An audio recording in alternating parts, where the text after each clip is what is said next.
President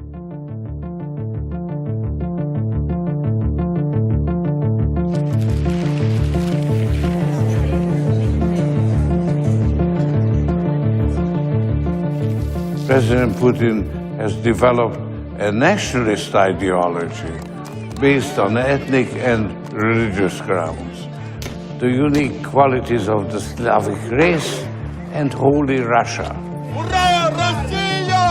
He has cast Anglo-Saxon world domination as the enemy not only of Russia, but of the rest of the world.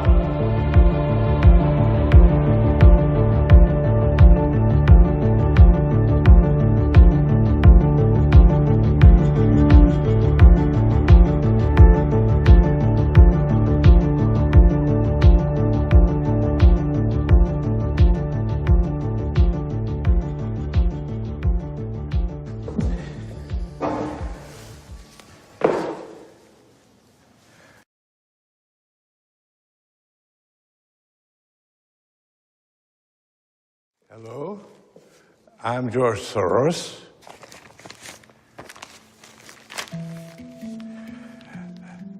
Sanctions are a necessary evil.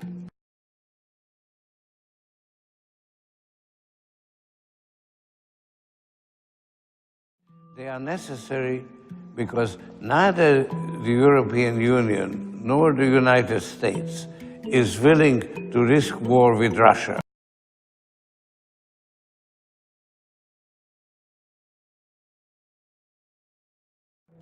And that leaves sanctions as the only alternative to resist Russian aggression. They are evil because they hurt not only the country on which they are imposed, but also the countries which impose them. Russia is Germany's third largest export market. So a depression in Russia, it has a negative effect on the German economy as well.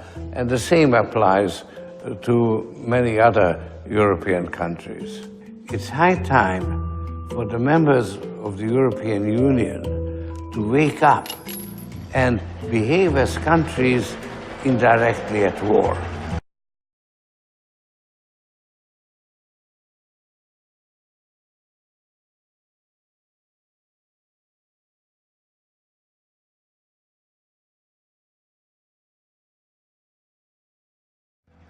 They are much better off helping Ukraine to defend itself than having to fight for themselves.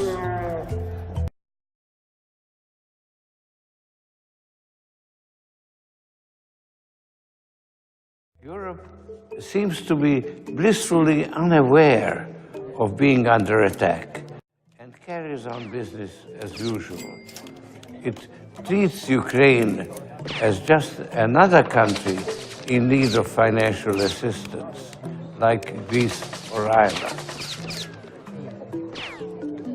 By enabling Ukraine to defend itself, Europe would also be indirectly defending itself. Moreover, an injection of financial assistance to Ukraine would also indirectly stimulate the European economy. I was born in Hungary in 1930, and I'm Jewish. So when the Germans occupied Hungary, I would have actually perished if it hadn't been for my father, who arranged for false identities. I learned at a very early stage how important what kind of political regime prevails.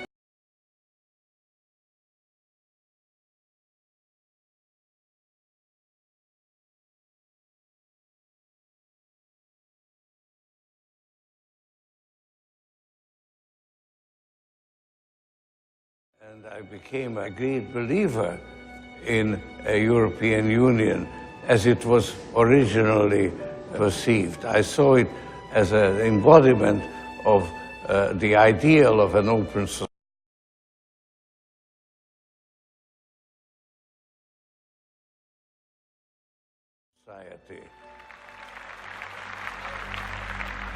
I was very disappointed because of the euro crisis. What was designed as a voluntary association among equals turned into something very different, which is a creditor-debtor relationship where the debtors have difficulties in paying their debts.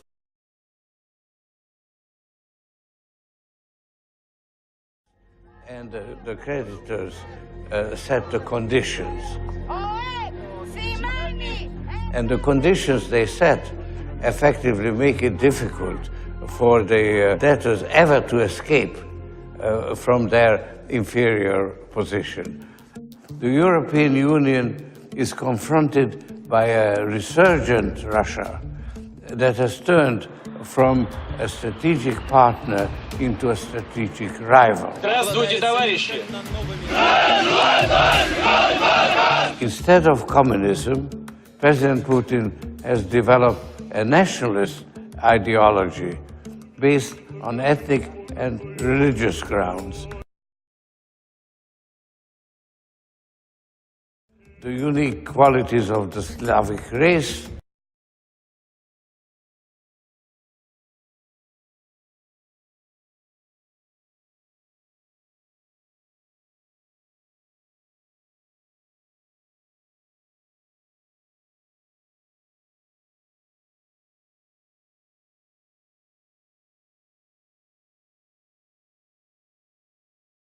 and Holy Russia.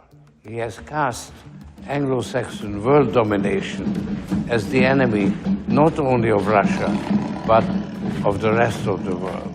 The only reason why Putin's Russia can seem to be the attractive alternative to people in Europe is because for anybody, let's say under 50, in a heavily indebted country, the European Union itself seems like the enemy. And then Putin seems to be a friend, because otherwise, given the corruption, the repression that Russia stands for, should not appeal to the people in Europe. But it does. Putin's ambition to recreate a Russian empire has brought into being a new Ukraine that is adamantly opposed to its endemic corruption and inefficient.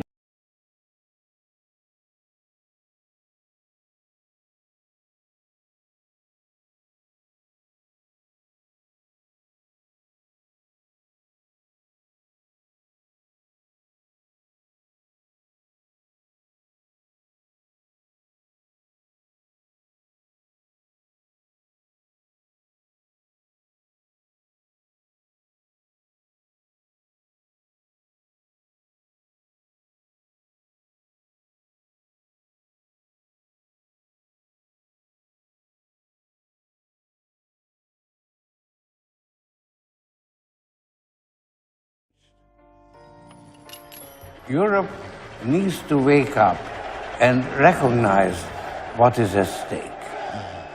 If it fails to reinforce the new